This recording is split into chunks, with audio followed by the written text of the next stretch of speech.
Brought to you by Pagcor, creating opportunities beyond gaming. Mula sa #1 Smart Dishwashing Paste. Ang galing-galing mo! Smart Dishwashing Paste ko! Pritong ulam na masebo, plato at kaldero. Tanggaling for everyday. Ganyan pag Smart ang dishwashing paste. May double tanggaling formula. Tanggal galing ang sebo at bakterya. Bahid para walang bahid, linis fantastic sa metal at plastic. #1 ko to! Tanggaling-galing mo! Smart Dishwashing Paste. Heavy duty linis bawat pahid.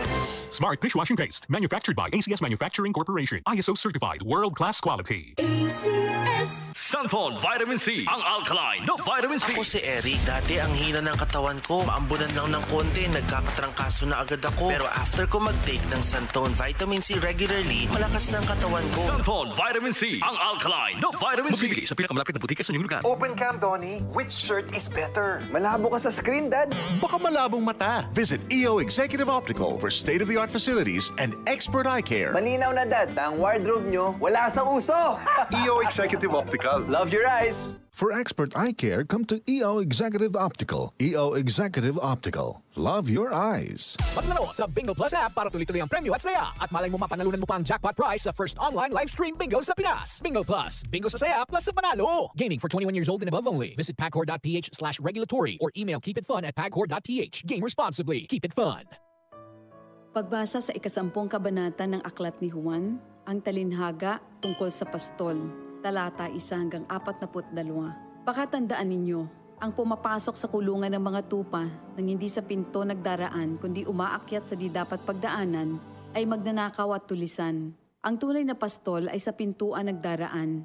Pinapapasok siya ng gwardya at pinapakinggan ng mga tupa ang kanyang tinig.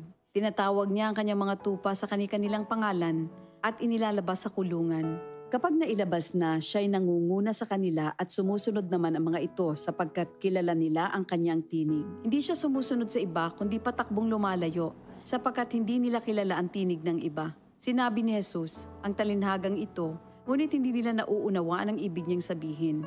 Kaya't muling sinabi ni Jesus, pakatandaan niyo, ako nga ang pintuang dinaraanan ng mga tupa. Ang mga nauna sa akin ay mga magnanakaw at mga tulisan, ngunit hindi sila pinapakinggan ng mga tupa. Ako ang pintuan. Ang sinumang pumapasok sa pamamagitan ko ay maliligtas. Papasok siya't lalabas at makakatagpo ng pastulan. Dumarating ang magnanakaw para lamang magnakaw, pumatay at manira. Naparito ako upang ang mga tupa ay magkaroon ng buhay, ng isang buhay na masagana at ganap. Ako ang mabuting pastol. Iniaalay ng mabuting pastol ang kanyang buhay para sa mga tupa.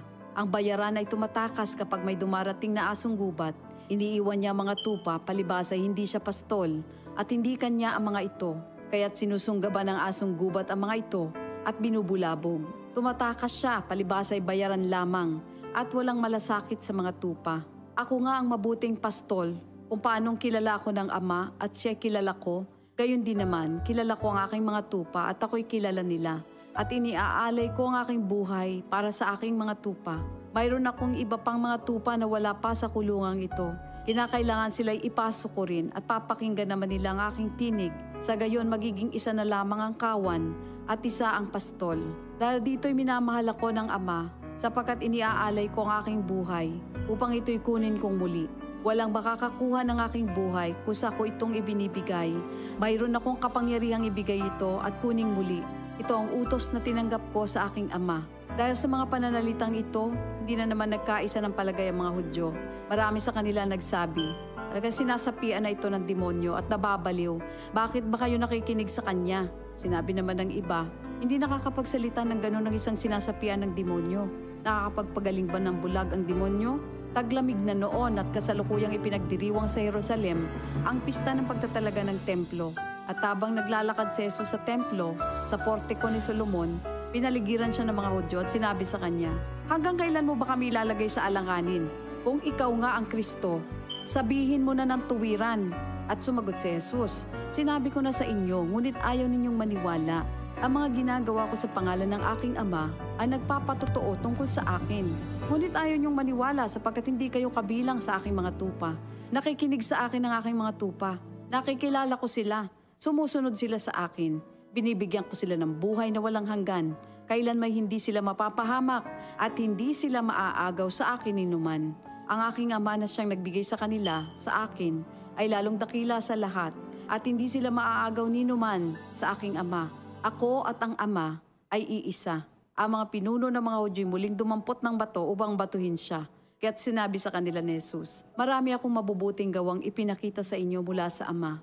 Alin ba sa mga ito ang dahilan at ako'y inyong gustong batuhin? Sumagot ang mga pinuno ng mga Hudyo, hindi dahil sa mabubuting gawa kaya ka namin babatuhin, kundi dahil sa paglapastangan mo sa Diyos, sapagkat nagpapanggap kang Diyos, bagamat tao ka lamang. Tumugon si Jesus, di ba nasusulat sa inyong kautusan? Sinabi ko, mga Diyos kayo. Mga Diyos ang tawag ng kautusan sa mga pinagkatiwalaan ng salita ng Diyos, at hindi maaaring ipawalang bisa ang sinasabi ng kasulatan. Ako'y pinili at isinugo ng Ama.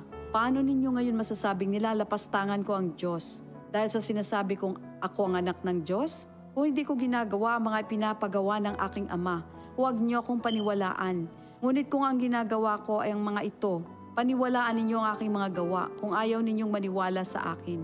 Sa gayon matitiyak ninyong nasa akin ang Ama at ako'y nasa Kanya. Kaya tinangka naman nilang dakwin si Jesus, ngunit siya'y nakaalis. Muling pumunta si Jesus sa ibayo ng Jordan sa pook na dating pinagbautismohan ni Juan.